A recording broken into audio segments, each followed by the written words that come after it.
What's good, everybody? How are we doing today? I hope not too bad now that you clicked on this video. But if you are, hit the like button for some good luck. How exactly is that supposed to help though? Don't worry about it. Anyways though, I know what you're all here for. So without any further ado, let's get into the what if. Hey Ross, sauce it up.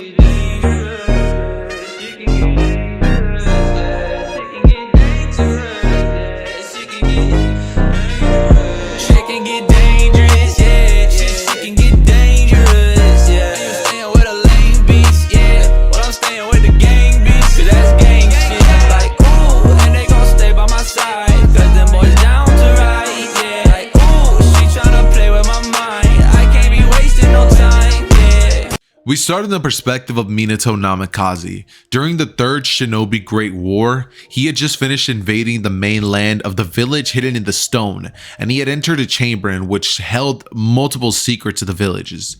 Techniques unique to that of this village alone, and Minato would be reading through and memorizing as many things as he possibly could, as well as writing some other techniques down. When suddenly, one particular scroll would catch his eye. He would hear footsteps coming in as the Tsuchikage would arrive, and many higher ranked shinobi would arrive looking towards Minato. Before they could do anything or the Tsuchikage could release a particle style attack upon him, Minato would use the flying rising technique to get out of there, teleporting back to the hidden leaf, where he would end up arriving and simply placing this scroll right down, like where it just proceeds to collect dust for years, and it would continue collecting dust until the war would end, and ultimately until he would be appointed as Hokage.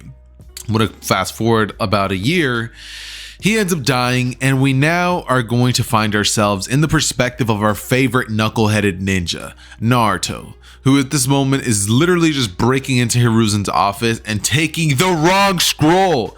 He doesn't even take the right scroll. And this would lead to the Mizuki situation going down. And this time, Naruto would actually end up writing everything down on his own separate scroll. Meaning that, Naruto wasn't able to learn anything out of it. So he just writes it down and tries to hope that he could just learn it by, maybe practicing it a little bit. And so he realizes that this jutsu is extremely complex. So for the next following weeks following the Mizuki situation and Naruto being saved by Iruka and having a better relationship with him overall, for the next following few weeks, he would end up trying to learn this jutsu, with the events not really changing. Until one day, they would end up going on the D-ranked mission, which would essentially be that of capturing a cat. During this mission, Kakashi would notice that Naruto was trying very hard to learn some chakra control, and so he teaches the group tree walking early on, also teaching Naruto the multi-shadow clone jutsu, saying it might work for him since Naruto has a large chakra pool, also leading to Naruto realizing the secret of the shadow clone way early on, earlier than he does, which would be in Shippuden. So now, Naruto's going to have this in part 1 of Naruto, which is going to be a huge reason as to why he learns about particle release later on instead of early.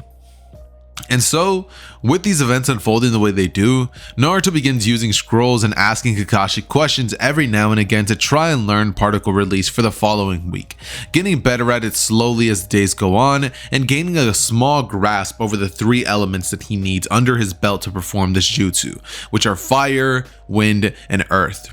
He eventually gets to the day when they all have to escort the bridge builder, and he still gets scared of the demon brothers, leading to Sasuke being like, "Scaredy cat." From here, Naruto would go on to vow that that would never happen again, and when they do inevitably end up running into Zabuza Momoichi, Naruto tries to pull off his particle release jutsu, but it would take him so long to release the attack, an entire 30 seconds at that he would almost actually get killed by Zabuza if it wasn't for Kakashi jumping in, and this would lead to him getting trapped in the water prison. From here, he would beg the team to get out of here, and they wouldn't listen, leading to Naruto trying to redeem himself by freeing Kakashi and successfully doing so, leading to them actually turning the tides of the battle and eventually winning. That said, they would end up going back to Tazuna's house where they would end up meeting Tsunade and Inari, and those events would pretty much remain constant. And the only thing really changing is that during the 2 weeks that they have to essentially stay there and help with the bridge being constructed, Naruto would use all the time to train until the day of the bridge incident occurs, of course. Now, I see no reason for Naruto not to oversleep, knowing the knucklehead that he is, so he would end up oversleeping, and this would actually be a great thing because it helps him save Inari and his mother Tsunade. And eventually, he would end up arriving a bit late to save Team 7. And I say that with quotations, save Team 7. Through the mist, Naruto would jump into the fray and decides that he needs to do something right. So Naruto decides to try a fire style which actually causes no effect to the ice crystal mirror jutsu. And so following that, he would try a wind style jutsu, which again, does nothing. He would get extremely frustrated simply watching Sasuke getting pelted by Senbon, so he would jump in, and this would lead to Sasuke having to unlock the Sharingan and begin to slowly begin keeping up with the Senbon attacks. This pretty much goes all towards canon and eventually would lead to Sasuke taking the whole burn of the Senbon, leading to Naruto thinking that his friend had died. From here, Naruto would go absolutely bananas and would proceed to absolutely wreck this man Haku. This time, he doesn't pull his punch back because he recognizes him. Instead, what ends up happening this time around is Naruto punches Haku's skull in. Because this time around, he never meets him. That interaction that he ended up happening in canon never happened. So Zabuza essentially ends up dying before he could even be saved by Haku, and then when Gatsu's men would arrive, the town would arrive, Naruto would unleash multiple clones that would proceed to essentially scare off a bunch of Gatsu's men. And it would work, until eventually Naruto decides that there's no better time than the present, and he decides to charge up his brand new jutsu he's been working on. It would take about 20 seconds of charging up, which is horrible in the Naruto world. A jutsu that takes 20 seconds, I don't care how good it is, it's not worth it. It's too much of a liability in battle, which would actually end up leading to Naruto shooting it at them when most of them were already trying to get on the boat. This would lead to a small beam that would end up pretty much destroying everyone in its path to the cellular level. And this would shock Kakashi, Sasuke, Sakura, and the townspeople. Because now, Naruto finally got to use his attack on a certain people, and he realized that this is a one-shot jutsu. This jutsu will kill people, and not only will it kill people, but it will heavily drain Naruto, a lot more than what he was expecting, way more. From here, Kakashi would pull Naruto aside and begin to explain to him the severity of that jutsu, telling him that that's the Tsuchikage's jutsu itself and that he needs to be very careful when using this, telling him that Kakashi was alive during that war and that that is a very potent and powerful jutsu, telling him that, or no, not telling him, but asking him where he possibly found it, with Naruto explaining to him that he found it inside of a scroll which was in Hiruzen's office. Kakashi would be like, okay, I understand. And from here, he would inform him of multiple things that would have gone down during the Third Great Shinobi World War, as well as Sasuke and Sakura, since they're all present. That said, they would end up arriving back to Konoha, and just like in canon, they would return to encounter the Sand siblings, which nothing really changes. So I'm going to skip through that part, and I'm going to go all the way to the Forest of Death, seeing as none of the events really change. Naruto's still the same person, he just has one extra jutsu. The tide of events are really going to start being truly affected around Shippuden time, so definitely be ready for that. Matter of fact, not even that, the Chunin exams. So keep this in mind while we go. So since Naruto has begun training and he's had all these extra days to prepare with his jutsu and stuff like that, Naruto has been trying to work on that very same jutsu, and his team would eventually, by the time that we cut back to the story, would be in the Forest of Death, running as far as they could into it before finally deciding that they're actually about to just look for another team, take the scroll, and make their way towards the center. Once this happens, Naruto ends up feeling something strange in his stomach and says, "Hey guys, I'm gonna go take a leak." Sasuke would say some weird wacky password, and Naruto would go off to do his business, eventually leading to Naruto being attacked by a giant snake, causing him to run away towards Orochimaru and Sasuke, who at this point were in like a standstill, with Naruto running right in the middle of both of them, causing the atmosphere to change slightly. And from here, Sasuke would be able to run away and, kind of stay on the back foot for longer, with Naruto's presence kind of being overshadowed by the gigantic snake. he would end up outpacing it, and eventually he would end up leading himself to the perfect situation where he decides that the time is just right to attack Orochimaru, their, well, attacker.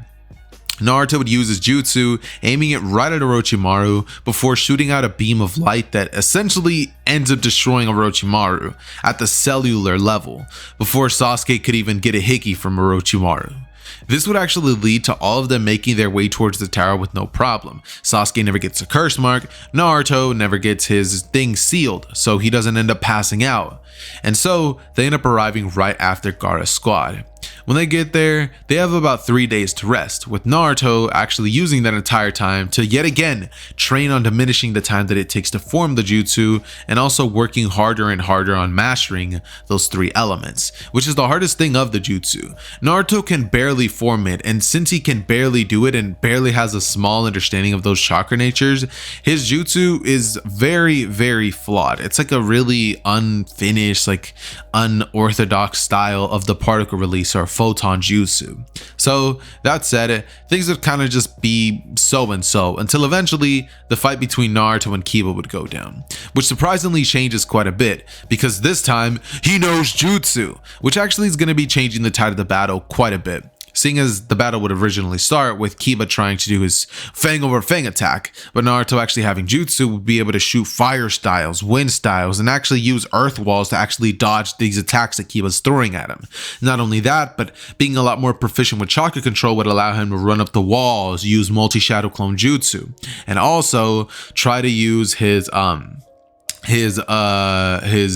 no, not particle release, but some more special attacks that he would have been working on by himself, like taijutsu and stuff like that, leading to Kiba ultimately being overshadowed when it comes to the skills of both he and Naruto, with Naruto completely outclassing him. This time he doesn't have to win by shitting in this man's face.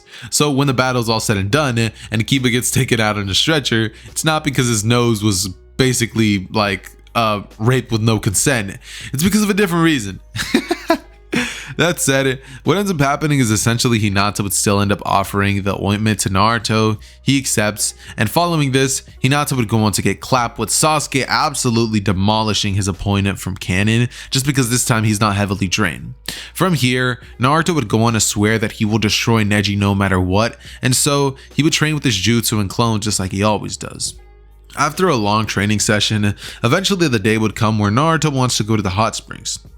He would do so, and on this day he would end up meeting Jiraiya the Gallant, which would lead to Naruto beginning a 1-month training conquest with Jiraiya, leading to Naruto actually learning a couple of things. The month would go by and Naruto would end up actually learning the summoning of Gamabunta way faster than canon, and also would end up giving him about 1 week to learn a specific jutsu that Jiraiya could definitely teach this version of Naruto, the Rasengan. Keep in mind, Naruto this time has way better understanding of chakra control and the multi-shadow clone jutsu at his disposal, which he definitely takes advantage of to learn this jutsu in just a little under 2 days.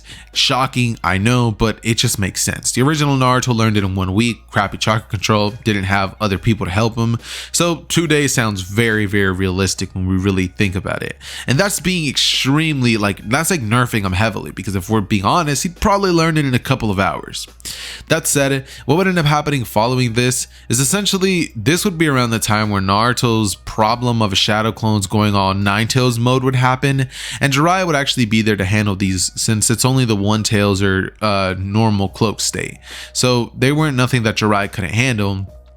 But seeing as this became a threat now, Naruto now actively has to stop thinking about using the multi-shadow clone jutsu to just abuse it and spam it. Now Naruto has to think before he actually uses his attack that way. That said, they do a bit more training and Naruto would finally be ready to face Neji. And the battle is actually not one-sided to begin with. Nah, I lied. I'm sorry, but base Naruto does absolutely nothing to Neji regardless of how many jutsus this man has in his bag. I don't care what jutsu he has, not a single one is gonna touch this man Neji. He could use his rotation defense to pretty much negate everything that Naruto has, with the exception of the Rasengan, because I think that the Rasengan would even the Rasengan would be penetrated by it if we're being genuinely honest. So the only minor change that would actually end up happening happening to the battle against Neji would be that Naruto was able to kind of put up a better fight and showcase more abilities before inevitably he ends up popping up out of the ground with a Rasengan to Neji's jaw, sending this man spinning into a straight up nap, which would then lead to Sasuke versus Gaara. Now, Sasuke versus Gaara isn't actually going to be changing much at all. I mean, Sasuke still ends up sending Gaara running into the forest, Naruto chases after him, and these events would essentially stay constant to the original story. I don't think Hiruzen's life's going to be spared at all due to Naruto learning the particle style, so this doesn't really affect anything. Essentially, the Shukaku situation is ended up being handled a lot easier than in canon, and Naruto's not exactly just going to use his particle style. Instead, on this occasion, he ends up relying on that of the Rasengan as well as Gamabunta, and also tries to use his QB chakra mode. Not exactly the one with the one tail, but just like the small aura and his like eyes changing color is essentially all that happens for the battle against Gaara. Following these events, Sasuke is able to quickly realize that Naruto is overtaking him very quickly, and he begins getting extremely jealous. But during this time, simultaneously, one thing that would be on everybody's mind is the death of the Hokage Hiruzen, which would definitely end up affecting Naruto mentally, but eventually he would end up going on that same trip which he does with Jiraiya, and during this time, instead of practicing the Rasengan just like he would in the original, he would actually end up asking Jiraiya more and more things about the jutsu that he's trying to use, asking Jiraiya for help when it comes to chakra control. Having somebody like Jiraiya there to help him for all these hours on end, as Naruto was able to use the multi-shadow clone jutsu to quickly learn, would lead to a speedy process of Naruto actually beginning to slightly bring down its time and slightly begin to master these chakra natures, which would have taken Naruto way longer to do in canon. Sorry. That said, what ends up happening is essentially the day where Naruto ends up being ambushed by that of Itachi and Kisame, things are actually going to be going a lot different, just due to the fact that this Naruto, when he opens the door and he immediately gets shocked by seeing Itachi and Kisame, Naruto decides, yep, I'm out of here, and he ends up trying to pretty much fight against both of them, trying his best and absolute hardest to just do something. But they're just, let's be honest, they're way too powerful for anything to even go down. Eventually Sasuke comes running in with a Chidori, and he ends up getting absolutely folded by his brother Itachi. What a surprise! Big brother beats his little brother. Oh my god, it's so crazy, right? Who would have really expected that? No, but yeah, that happens, and Itachi and Kisame inevitably end up running away. Pussies! Who said that? Anyways, though, no, seriously, they didn't run away because they were scared. It's more like, in case you guys don't know this, Itachi just didn't want to fight against a fellow Leaf Shinobi, since, you know, he is a Leaf Shinobi, and he knows that Jiraiya is good for the village, so kind of didn't really want to fight against some Sanin when he could have just retreated. So that said, what ends up happening is essentially Naruto goes on for the trip with Jiraiya, and what ends up changing this time around is instead of Naruto having this cool moment of making a bet with Tsunade, what ends up essentially going down is Naruto using that of the Rasengan would actually end up shocking Tsunade, being like, Jiraiya, no way you showed this kid the Rasengan. That's an S-rank shinobi. That's an X-rank shinobi jutsu. What are you doing?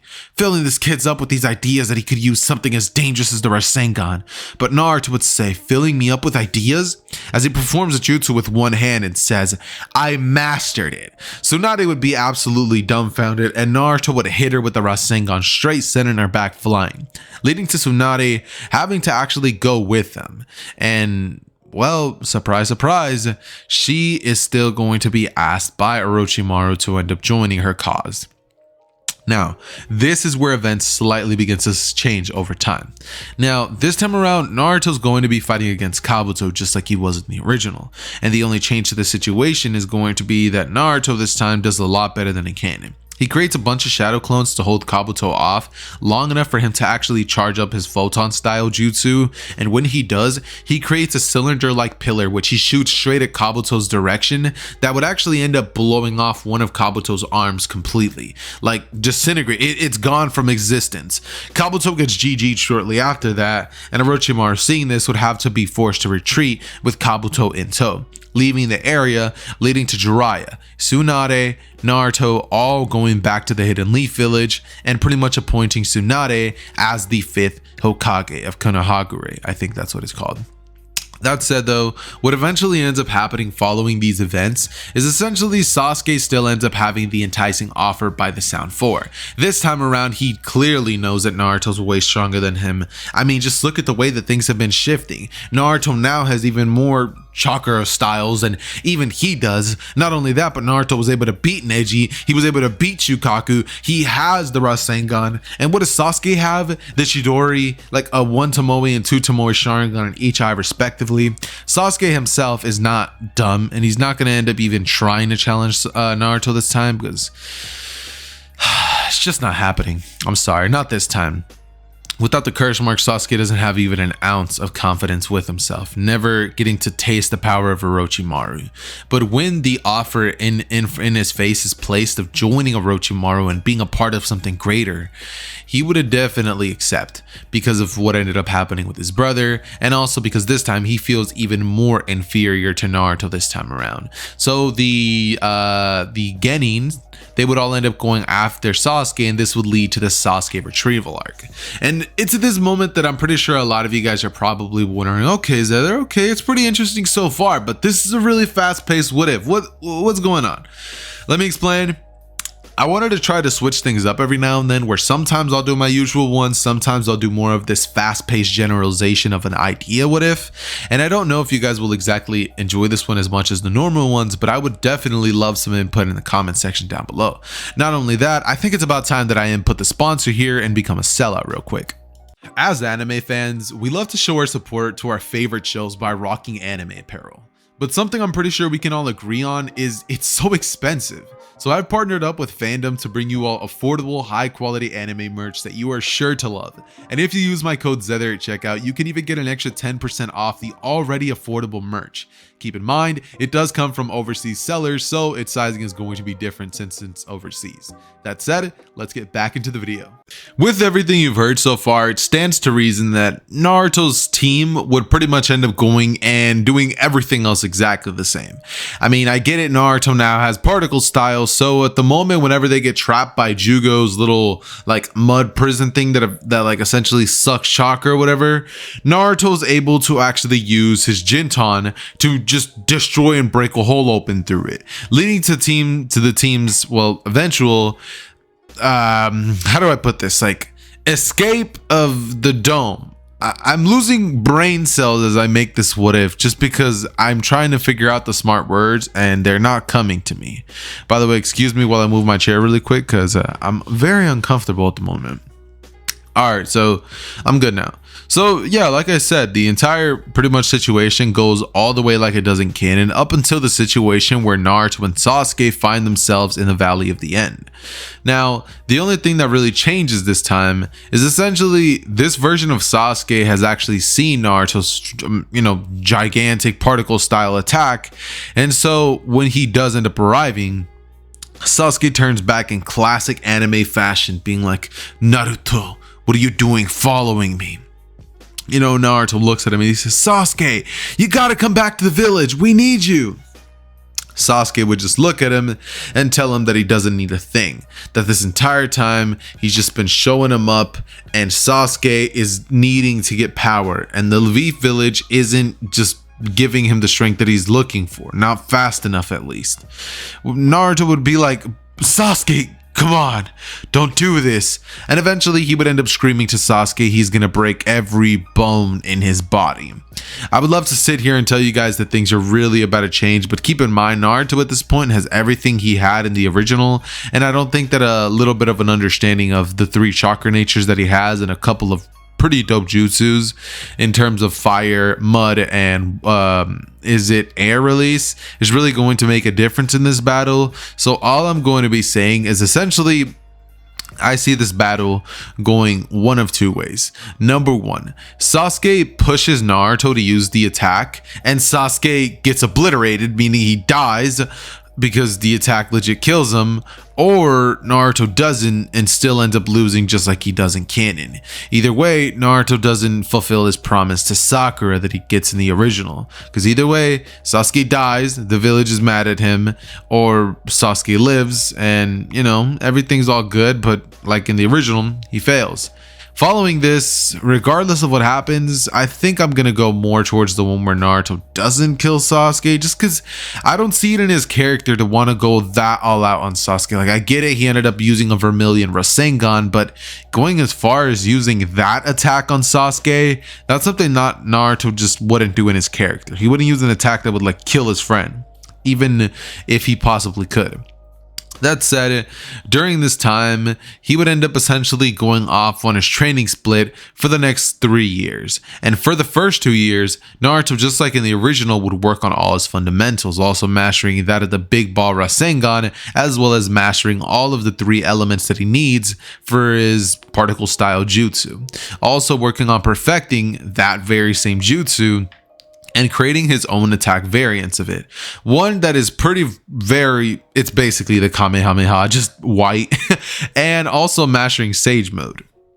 Because this time he's actually gonna accomplish something in the 3-year time skip, not just change his outfit and grow his hair out a bit, because Jesus, it makes me angry every time I think about the fact that Naruto trained for 3 years and came back with one new jutsu. Like, it really makes me angry. That said, he would have mastered it just because, like I said, it's 3 years. 3! Oh yeah, and also the Rasen Shuriken, because why not? And because he mainly ended up focusing on those things, he would only actually have access to 2 tails of the 9 tails' tails. 3 tails if he really wants to push it. Eventually though, like I said, he would end up returning back to the village, and this is where he ends up meeting back with Sakura, jumping on top of one of the village pillars before he ends up having pretty much what happens in canon happen. He tosses Kakashi one of the Makeout Paradise series books. Kakashi goes off to read it and beat his Slim Jim, and Naruto pretty much goes out for ramen with Sakura. About 3 hours later, everybody else would meet back up and have their little bell test once more. And Naruto, being even more OP than he was in the original, would activate Sage Mode, just completely blitzing Kakashi. It's not even a contest, and ripping those bells right out of his pouch before Sakura even had the chance to tighten her glove on. And speaking of tightening her glove on, what's the deal with that? It makes no sense. I never got it, but whatever though. So regardless of everything that's basically been going on, the Gaara situation, yeah, it happens. And the way that I see this all playing out is essentially everything kind of goes the same. Keep in mind, Naruto having this jutsu and being more OP in the original doesn't really affect the story too much in terms of them arriving, them being attacked by Lady Chiho because of Kakashi being confused with the White Fang due to the fact that he's the son, and yeah, so it doesn't really affect anything until they eventually arrive in front of that of Deidara and Sasori's like mountainside. When they do end up arriving, what Naruto ends up doing is shooting a photon style, release jutsu right at the wall and just destroying it at an atomic level, leading to the team actually being able to blow inside, and Deidara would fly out using a massive bird of clay. When Naruto sees this, he immediately jumps up into the air and says, "Oh no, you don't!" And from here, he begins using wind style chakra nature to actually propel himself into the air, very similar to the Tsuchikage, but like a really derpy version where it doesn't work half as well, not even half, where he's only able to propel himself like a good 7 steps before he stops, and Naruto then pushes his arm back and pushes it forward, shooting a beam of energy large enough to be considered a ki blast straight from his hand to straight obliterate Deidara and the bird altogether. Like, everything got obliterated and Deidara was wiped off of the face of the earth. Kakashi ended up following Naruto, but seeing as Naruto already took care of the issue, there was nothing to handle. And so we now end up bumping into a situation where Deidara got taken care of, and Sakura now has the backup of both Kakashi and a Naruto with Sage Mode in this version. So I'm pretty sure many of you guys could probably guess that they end up doing this mission pretty well. Lady Chiho still sacrifices herself, so rest in peace! And yeah, that said though, following that, they now have intel on, that of Kabuto meeting up with Sasori on the bridge, and that still happens just like in the original. Kakashi does not end up going with the team because of I don't know why, and he's still replaced by Yamato, leading to Naruto's eventual meetup with him and Sai happening just like it does in canon. Keep in mind, Sasuke is not in the village, so Sai still, he still replaces Sasuke. I never really do this in my what ifs, which is strange. Okay, during this time, the attack or the plan would kind of go very, very similar to how it does in the original, except once they actually begin fighting, this is where changes heavily begin to happen, because Naruto knows not to play any games with Orochimaru. I mean, this is the same man who killed Lord Third. It's the same man who was once up for the contention of being Kage, and it's the same person that pretty much tormented him as a kid. So Naruto's not playing no games. He immediately sits down, closes his eyes, activates Sage Mode, and pretty much begins to rush in at Orochimaru's direction. Orochimaru would try to block his attacks, and he would get into a taijutsu bout, which would lead to Naruto and Orochimaru actually kind of stalemating each other, just due to Naruto's raw physical strength influence from the Nine Tails, and Naruto would be able to keep up heavily well against Orochimaru, until he hits him with a Rasengan that would send Orochimaru flying back, and he would end up pretty much popping out his gigantic pillars that look like they're from the game Mario to dodge to block one of Naruto's particle style attacks that he shoots at Orochimaru. Naruto would begin using his superior strength and would end up tapping into the power of the Nine Tails, leading to Naruto actually being able to slightly keep up with Orochimaru better, leading him to be able to blitz behind him. And seeing as Naruto genuinely has full mastery over particle release, this man isn't just able to just like shoot it, reload like 5 seconds. This man is able to spam it. So he shoots a gigantic beam of light that would just eradicate Orochimaru. And when the battle is done, everybody would realize that Sai is gone. They're like, yo, where'd Sai go? And before they know it, they end up realizing that this traitor went off to find Sasuke. So they end up going towards that direction and hear an explosion, which would lead Naruto, Sakura, and Yamato to that of Sasuke. However, unlike the original, Sasuke doesn't proceed to body all of Team 7, including Yamato and Naruto. Instead, what ends up happening is Sasuke tries to use Genjutsu on Naruto, and yeah, this man just completely negates it. He's like, you're not coming in my mind. When Sasuke gets angry, realizing that he's actually gotten quite a bit stronger, he says that. He's like, I see, you've gotten a lot stronger, Naruto. Let's see if you can counter this. As he aims one hand into the air, and Orochimaru not actually being there to stop it like he was in the original, Sasuke just brings his hand down and shoots a Kirin down on Sakura, Yamato, and Naruto. And they would just watch as this gigantic dragon comes down, and right before it can even hit them, Naruto would shoot a gigantic particle release style, which would eradicate this lightning dragon made of chakra and pure nature energy.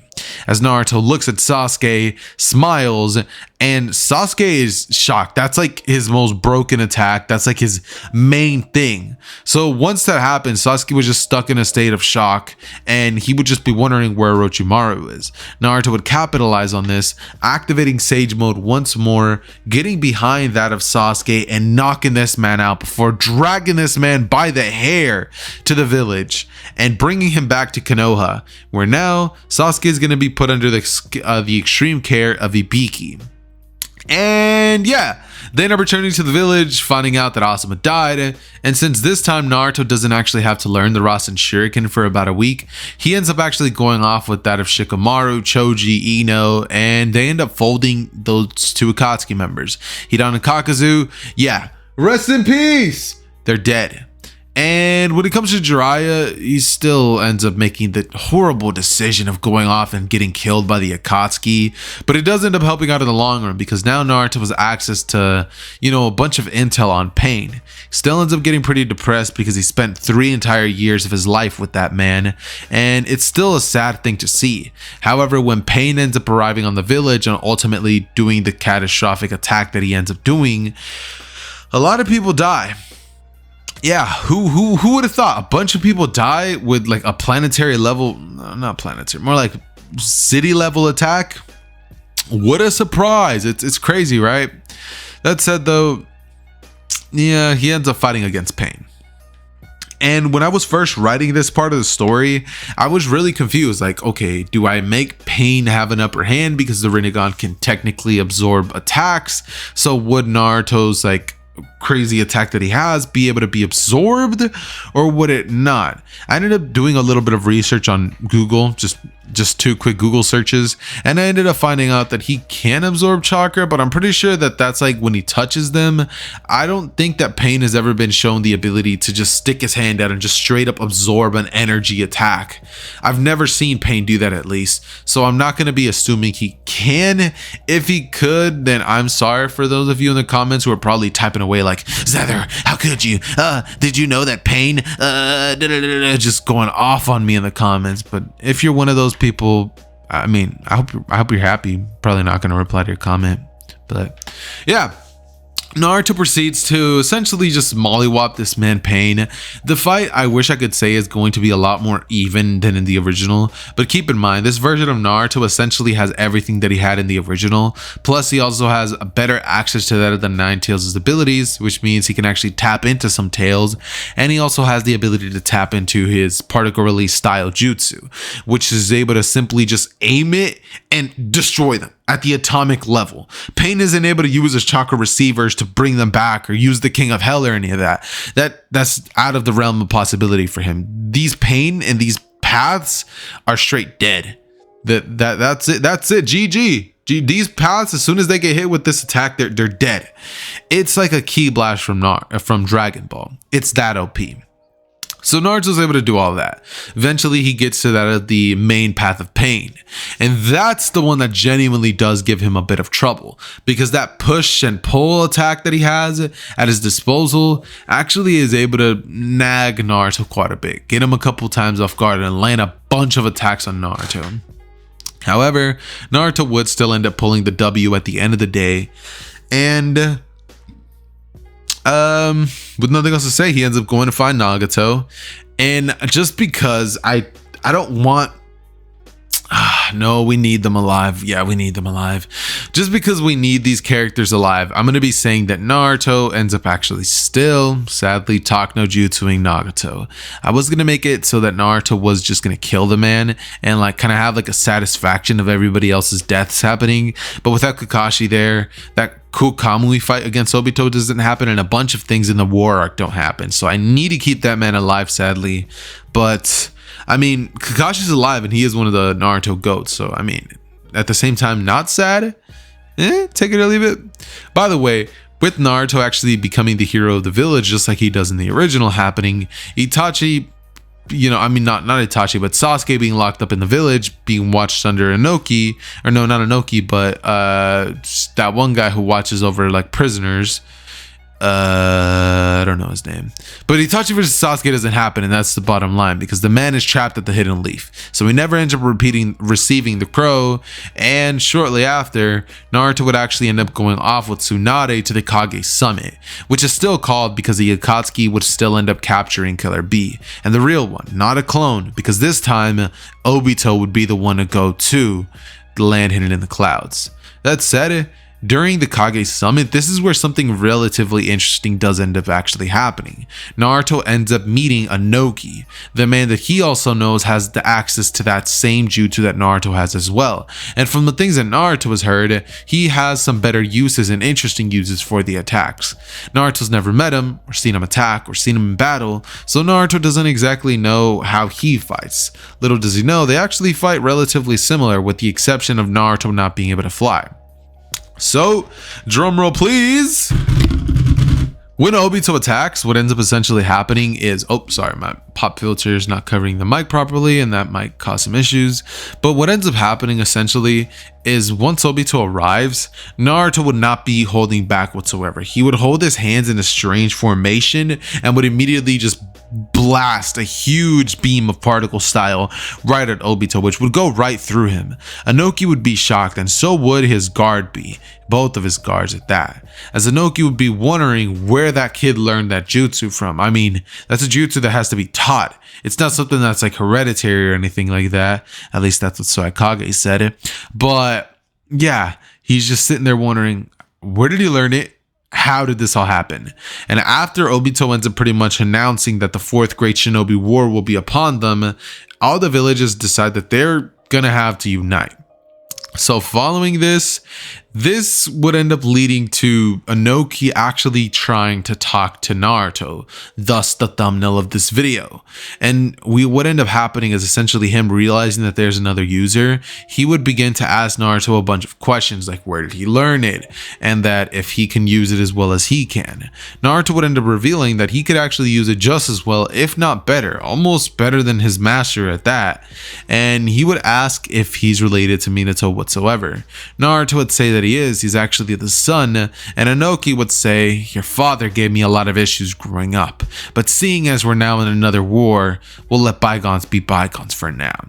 He would actually end up taking Naruto back to the village hidden in the stone and would begin personally bonding with Naruto, training with Naruto, teaching him some of the secrets of the particle style jutsu itself.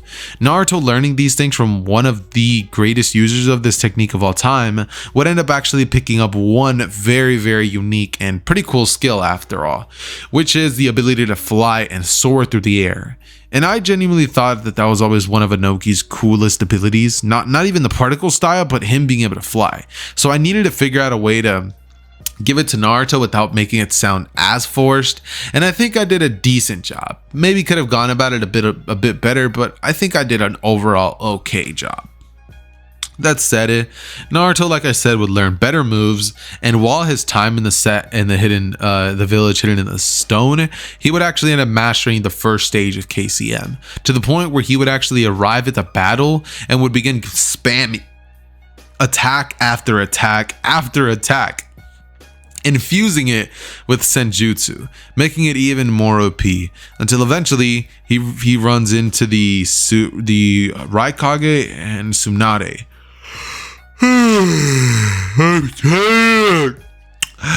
Oh my god, you guys have no idea how bad I just want to pass out right now and just scrap the video. But I won't do that, because I know that there will at least be like 10 people watching this video, and for me to you guys, if all of you guys listening, I do this for y'all. Anyways, though, what ends up happening following these events is essentially once Naruto picks up wind of the fact that the Hokage are going off to fight Madara, Naruto decides that he's actually going to be going along with them, saying that he can't allow Tsunade or Onoki to die. They would tell him that they're not half as weak as he thinks, and Naruto would say that he doesn't think they're weak, simply saying that it's just a precaution. Tsunade, hearing this, would end up sighing and saying, whatever Naruto, come with then, and he would end up following that of Raikage and Tsunade to the battlefield, where Madara begins to actually whip out 6 Susanoo clones that each have the ability to create wood style, regenerate, and pretty much fold Naruto. I'm sorry, I wish I could tell you particle style does something, but keep in mind Onoki was there in the original and he got folded like an omelet. There's no way that Naruto, even with particle style, was going to be able to do anything whatsoever to this man Madara, because keep in mind he hasn't even mastered the second state of KCM yet, and not even KCM 2 Naruto was able to put up a fight against non-reanimated Madara. So this is just a one-sided stomp. And when Naruto ends up dying, and with Sasuke not even on the battlefield, this leads to a multitude of changes in the series. Starting with number 1, the 5 Kage, or no, not the 5 Kage, but the previous Kage before everything that happened don't actually end up getting brought back. Orochimaru is still dead because he hasn't chosen to actively revive himself from one of the curse marks, and so this actually does end up changing one thing in the tide of the battle, which is Minato not meeting his son Naruto, which is tragic, but it is what it is. And what ends up actually happening following this event is essentially Naruto gets brought back, except this time Sasuke is not even in the battlefield, so Naruto comes back with both the yin and yang half of Hagoromo's powers, leading to an absurdly broken Naruto busting in and just absolutely slaughtering Madara. We saw Naruto do this in his base form without Sage Mode, without KCM, nothing. Just a lava style Rasen Shuriken in the original. Now just imagine a Naruto who has both sides of Hagoromo's powers and is even more stronger than the original one that we had in canon, just due to the fact of his training routine, the way that he learned things, and the fact that he has one extra OP jutsu at his side. This Naruto arrives at the battlefield and straight Kamehameha blasts this man Madara out of existence, because that's really what it is. It's a it's an attack that just destroys people at the molecular level. It's just insane. The fact that Onoki wasn't even I've always been like wondering how much more powerful Onoki could have possibly been had he put more work in, had he trained harder, maybe if he was more of an active member in their series as a whole, because Onoki is just, the man's broken, to put it lightly. That said though, what ends up happening following these events is Naruto would turn to see Obito, who at this point now does have the Ten Tails amp. After his fight with Kakashi, my guy, and a bunch of other random shinobi, they would end up destroying his mask just like in canon once they end up finding out the secret. And once all this happens, I'm just gonna paint this picture for you guys. Alright, I'm gonna paint this. Close your eyes, visualize it, please. Alright. Imagine Naruto, the one that we have in canon. Let's just say that he's about like 2 times as OP, just due to the training routine that this Naruto actually had. He's had way more time with the jutsus. This version of Naruto, while may not have had those same interactions with Kurama, this time he actually ends up having, you know, both paths of Hagoromo's attacks. And he also has that of particle style. And then we have Obito, or should I say Jubito. He's pretty much the last thing that stands between Naruto and total annihilation of this war. So Naruto holds one hand up, holds another hand out, creates a triangle formation with his hand, and creates this gigantic mountain-sized just cube of utter destruction as he flies into the air and just atomizes Obito at the molecular level. Obito could try to phase away for a good 5 minutes or whatever, but it's already been stated by Kishimoto and shown in the Naruto series over and over again that Jubito can't tap into Kamui because he's too busy fighting off the Ten Tails on the inside, which is, thank God, because if Obito was able to use Kamui and have the Ten Tails amp, the whole world would be done for it. I mean, Kamui is just too broken to be countered at all. I don't think Kishimoto could have thought of a single way to beat that. Honestly, he would have had to create some new jutsu for Naruto or something mid-battle, because, yeah, it's too broken. That said, though, Naruto, like I said, would end up inevitably atomizing Obito and would actually end up defeating, well, the biggest, like, thing in his way, his biggest obstacle. This would lead to Madara then being sealed, Obito being completely taken out, and Zetsu's plan falling apart completely. And now we've seen Naruto absolutely demolish Madara, so it stands to reason that one Kamehameha style attack, you know, would do the same thing to Obito. And like I said, Zetsu's plan fails. So wait. When I think about this, one thing that comes into mind is that Sasuke legit stayed in the village during this entire war, and it still went well. So she could have died earlier and we'd be good. But ladies and gentlemen, that marks the ending to What If Naruto had Particle Release. If you guys enjoyed this video during any portion of it, make sure to go down below, drop me a like, and also hit that subscribe button, seeing as a bunch of you guys are actually not subscribed to the channel. That said though, I thank each and every single one of you guys for watching. Before you guys dip out, I just have to get a special thank you to the members of the channel, starting with Robert P, Steamzy.124, and Dead Rising 28. Thank you guys so much for being top 10 hero members of the channel, and to all of you other members, I thank you guys too, and I hope that getting early access to these videos is more than enough for you guys to, you know, keep you guys at least a decent amount satisfied. That said, I love each and every single one of you guys. As always, it's been your boy Zether, and I'm signing off. Peace.